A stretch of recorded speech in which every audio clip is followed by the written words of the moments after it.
Hello and welcome to The Explainer. Have you ever poured your heart, your soul, everything you have into a piece of writing, only to have it rejected? Well, you are definitely not alone. Today, we're going to break down the secrets to navigating the pretty brutal world of publishing. Let's dive in and figure out how to get your work published. So let's just start with a really simple, honest question. Have you ever had your work rejected? I'm guessing a lot of hands just shot up, maybe even just in your head. If that's you, you are in exactly the right place. First things first, we've got to change how we think about rejection. I know, it feels so personal, right? But the reality, it's mostly just a numbers game. And once you understand the stats, that's the first step to flipping those odds in your favor. Let's put this into perspective for a second. A medical journal might accept about 20% of submissions. That can feel tough, but a general publisher, they get around 5,000 manuscripts a year. And they only accept, get this, 0.25%. All of a sudden that 20% is looking pretty good, isn't it?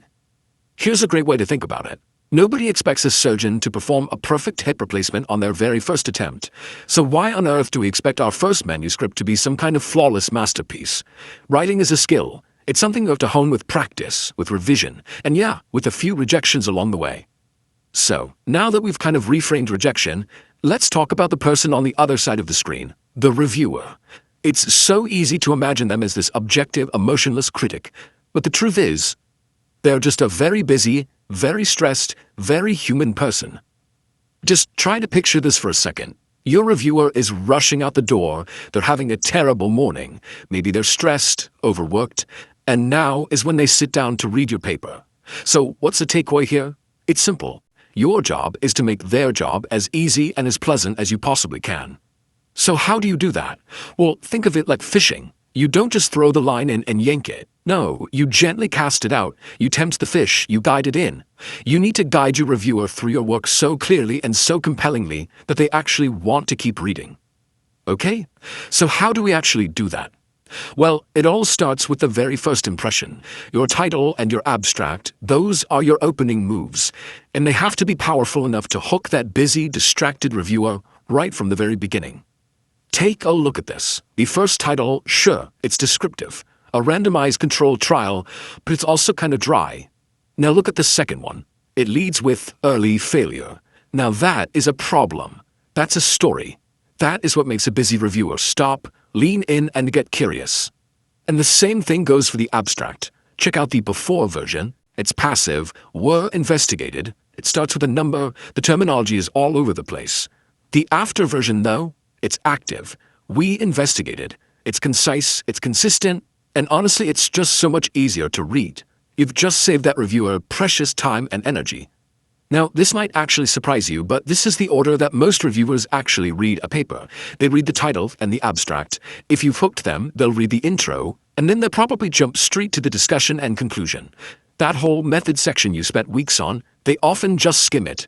Your real power is in these key sections. You know, it's not just what you write, it's also how it looks. The visual presentation, the formatting of your paper, has a massive impact.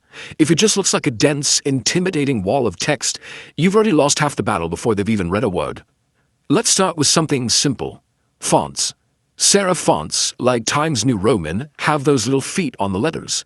They're great for print, but they can be a real pain to read on a screen. For any digital submission, just go with a clean sans serif font like Arial. It is just easier on the eyes. Next up, justification. A lot of people use full justification because, it looks like a book, but on a screen, it can create these weird, awkward gaps between words. Some people call them rivers of white. A simple, ragged right alignment, it creates a much more natural, readable flow. In just a quick word on emphasis, please resist the urge to bold and italicize and underline everything. It just ends up looking cluttered and frankly a little desperate. Instead, let your strong sentences and your clear grammar do the talking for you. Look, this all boils down to one simple guiding principle. Just keep it simple. Use shorter sentences. Break up those long, intimidating paragraphs into smaller, bite-sized chunks. Make your work look inviting, not like a chore.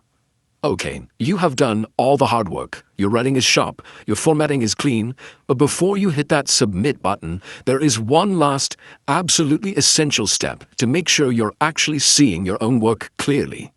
It's called the bottom drawer technique. It's simple. When you finish your paper, do not submit it. Put it away in a real drawer, in a folder on your computer, I don't care, and do not look at it for 2 weeks. I promise you, when you come back to it, you will see it with fresh eyes. You will spot typos, awkward sentences, and logical gaps that you were completely blind to before.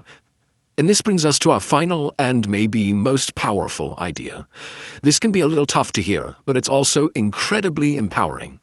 If your manuscript can't find a home, the best place to look for the problem is in a mirror.